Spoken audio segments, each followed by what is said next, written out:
Good morning. आज हम पाठ 7 हिंदी पुस्तक मयूरी का पाठ 7 पाठ का नाम है अशोक का शस्त्र त्याग। ठीक, क्या नाम है पाठ का? अशोक का शस्त्र त्याग। लेखक कौन है इसके?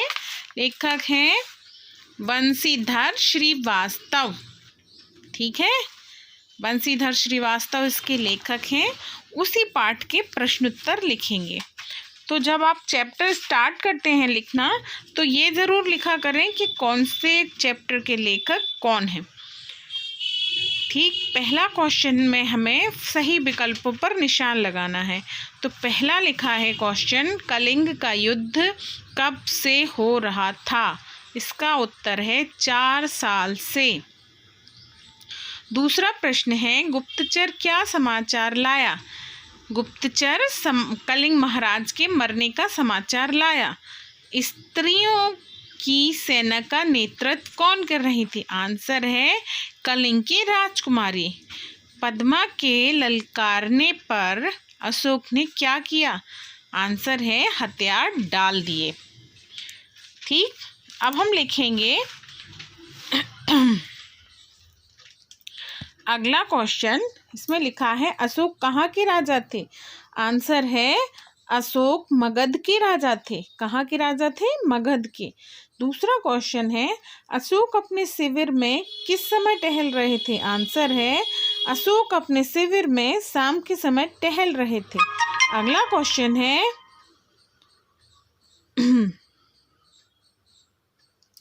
जब कलिंग दुर्ग का फाटक खुला तो कौन बाहर आया? इसका आंसर है जब कलिंग दुर्ग का फाटक खुला तो स्त्रियों की सेना राजकुमारी पद्मा के साथ बाहर आई। अगला क्वेश्चन है, पद्मा कौन थी? पद्मा कलिंग की राजकुमारी थी और यही वह स्त्री थी जिसके कारण सम्राट अशोक ने शस्त्र त्याग दिए थे। याद है ना? तो चैप्टर जब एक्सप्लेन किया था तब बताया था। अब लिखना है हमें लघु उत्तरीय प्रश्न का पहला प्रश्न। उसमें लिखा है अशोक के मुख पर चिंता की छाया क्यों थी? आंसर है अशोक के मुख पर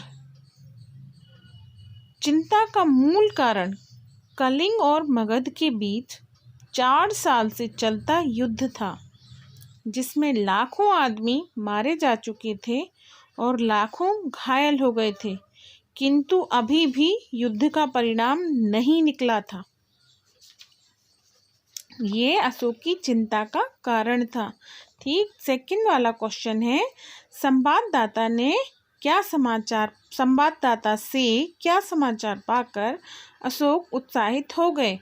इसका आंसर है संवाददाता से कलिंग के महाराज के मरने के बाद भी कलिंग दुर्ग का फाटक ना खुलने का समाचार पाकर महाराज अशोक उत्तेजित हो गए। ठीक है, पद्मा किस वेश में युद्ध करने आई थी? इसका आंसर है पद्मा पुरुष वेश में युद्ध करने आई थी। अंत में अशोक ने क्या प्रतिज्ञा की? अंत में अशोक ने हथियार ना उठाने की प्रतिज्ञा की। ठीक, अब हम देखेंगे अशोक ने सेना का संचालन स्वयं करने का निश्चय क्यों किया? इसका आंसर है कलिंग और मगध के बीच 4 साल से युद्ध हो रहा था, जिसमें लाखों आदमी घायल हो गए थे और लाखों मारे गए थे। कलिंग के महाराज भी इस युद्ध में मारे गए थे, किंतु कलिंग दुर्ग का फाटक नहीं खुला था। कलिंग पर अशोक का अधिकार होकर भी नहीं हो पाया था, इसीलिए उसने सेना का संचालन स्वयं करने का निश्चय किया।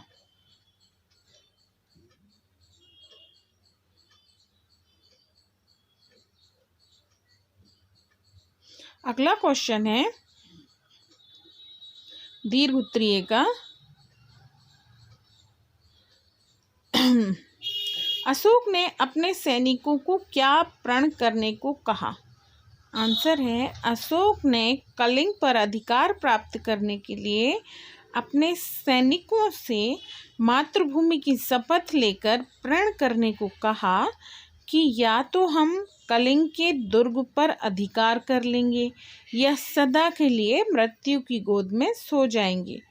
अगला क्वेश्चन है, पद्मा के ललकारने पर भी अशोक ने युद्ध क्यों नहीं किया? तो इसका आंसर है, अशोक शास्त्र आज्ञा का पालन करते थे और उसकी आज्ञा अनुसार स्त्रियों और निहत्तों पर शस्त्र नहीं उठाते। अतः पद्मा के ललकारने पर भी अशोक ने युद्ध नहीं किया। अगला क्वेश्चन है, बदला लेने का अच्छा अवसर मिलने पर भी पद्मा ने अशोक की हत्या क्यों नहीं की? इसका आंसर है, राजकुमारी पद्मा भी निहत्तों पर वार नहीं करती थी। वे चाहती थी कि अशोक अपने शस्त्र उठाने की प्रतिज्ञा पूरी करें। अतः बदला लेने का अच्छा अवसर मिलने पर भी उन्होंने अशोक की हत्या नहीं की। वे चाहती थी अशोक अपनी शस्त्र ना उठाने की प्रतिज्ञा भी पूरी करें। अतः बदला लेने का अच्छा अवसर मिलने पर भी उन्होंने अशोक की हत्या नहीं की। अगला जो क्वेश्चन है वो है, किसने किससे कहा? यही है ना। तो इसमें हम पहला देखेंगे। पहला है, राजन संवाददाता आना चाहता है, द्वारपाल ने अशोक से कहा। दूसरा है, कलिंग युद्ध दुर्ग के फाटक आज भी बंद है, संवाददाता ने अशोक से कहा। तीसरा है, वीरकन्या वीरभगनी और वीर पत्नी हूँ, पद्मा ने अपनी स्त्री सेना से कहा। अशोक तुम्हें किसी पर आक्रमण करने की आज्ञा नहीं देता, अशोक ने अपने सैनिकों से कहा। पांचवा है, अशोक अपनी प्रतिज्ञा की रक्षा के लिए जीवित रहिए, पद्मा ने अशोक से कहा। अर्थबोध में इन्होंने हमसे बोला है कि गद्यांश को पढ़कर प्रश्नों के उत्तर दो। गद्यांश लिखा है, मेरे वीर सैनिकों, आज 4 साल से युद्ध हो रहा है, फिर भी हम आज तक कलिंग को जीत नहीं पाए। इसके लिए दुर्ग पर मगध की पताका नहीं फहरी। कलिंग के महाराज मारे गए, उनके सेनापति पहले ही कैद हो चुके हैं, फिर भी कलिंग आत्मसमर्पण नहीं कर रहा है। आओ आज हम अपनी मातृभूमि की शपथ ले प्रण करें कि या तो हम कलिंग के दुर्ग पर अधिकार कर लेंगे या सदा के लिए मृत्यु की गोद में सो जाएंगे। ये किसका कथन है? महाराज अशोक का। दूसरा है, आत्मसमर्पण कौन नहीं करना चाहता? कलिंग की सेना। युद्ध में कहाँ के महाराज मारे गए? तो ये युद्ध में कहाँ के महाराज? कलिंग के महाराज मारे गए। अशोक ने अपने सैनिकों को किसकी शपथ लेने को कहा? अशोक ने अपने सैनिकों को अपनी मातृभूमि की शपथ लेने के लिए कहा। अगला दिखा है इन्होंने, निम्नलिखित पंक्तियों का भाव स्पष्ट कीजिए। तुम वीर कन्या, वीर भगनी और वीर पत्नी हो। इसका आंसर लिखना है हमें। सेना में आई सभी स्त्रियां युद्ध में बली हुई वीरों की पुत्री, वीरों की बहनें और वीरों की पत्नियां थीं। ये पहले वाले का आंसर है। क्या है पहले वाले का आंसर? सेना में आई हुई सभी स्त्रियां युद्ध में बली हुई वीरों की पुत्री, वीरों की बहनें और वीरों की पत्नियां थीं। दूसरा क्वेश्चन लिखा है, शास्त्र की आज्ञा है कि तुम अपनी विजय लालसा पूरी करने के लिए लाखों माताओं की गोद सुनी कर दो, लाखों स्त्रियों की मांग का सिंदूर पोंछ दो। कोई भी शास्त्र यह आज्ञा नहीं देता है कि कोई व्यक्ति विजय प्राप्त करने के लिए लाखों माताओं के पुत्रों को और लाखों पत्नियों के पतियों को मार दे। अगला है, मैं अपनी बलि चढ़ाकर तुम्हारी खून की प्यास बुझाने आई हूँ। युद्ध में लाखों वीरों की बलि चढ़ने के बाद भी अशोक कलिंग दुर्ग पर अधिकार करना चाहता था। अतः राजकुमारी पद्मा उसका सामना करने के लिए आई थी। अब लिखा है भाषा और व्याकरण। तो भाषा और व्याकरण में लिखा है, इसमें हमें उचित ब्राह्म चिन्हों का प्रयोग करना है। पहले मैं बिना ब्राह्म चिन्हों के पढ़ रही हूँ, यानी कि प्रश्न पढ़ रही हूँ, उसके बाद उत्तर पढ़ूंगी ब्राह्म चिन्हों के साथ। तो जरा ध्यान से सुनना, क्योंकि एक एक ब्राह्म चिन्ह बहुत मायने रखता है। ठीक है, हिंदी में ब्राह्म चिन्हों का अपना विशेष महत्व होता है। पूरा एक चैप्टर ही होता है सिर्फ ब्राह्म चिन्हों का। तो जरा ध्यान से सुनना। यह कौन है? क्या साक्षात दुर्ग कलिंग की रक्षा के लिए युद्धभूमि में उतर आए हैं? शेष सभी सैनिक भी स्त्रियां क्या स्त्रियों ने भी युद्ध करना होगा? क्या अशोक को स्त्रियों का भी वध करना होगा? ना ना, मैं स्त्री वध नहीं करूँगा, मुझे विजय नहीं चाहिए, मैं यह पाप नहीं करूँगा, मैं शस्त्र नहीं चलाऊँगा। प्रगट सैनिकों स्त्रियों पर हाथ उठाना आगे बढ़कर तुम कौन हो देवी? अब देखो आप लोग, ये मैंने आंसर के साथ कर दिया है। कैसे? यह कौन है के बाद क्वेश्चन मार्क आएगा, प्रश्नवाचक चिन्ह, उसके बाद लिखा है क्या साक्षात दुर्गा कलिंग की रक्षा के लिए युद्धभूमि में उतर आई हैं, फिर से प्रश्नवाचक चिन्ह आएगा।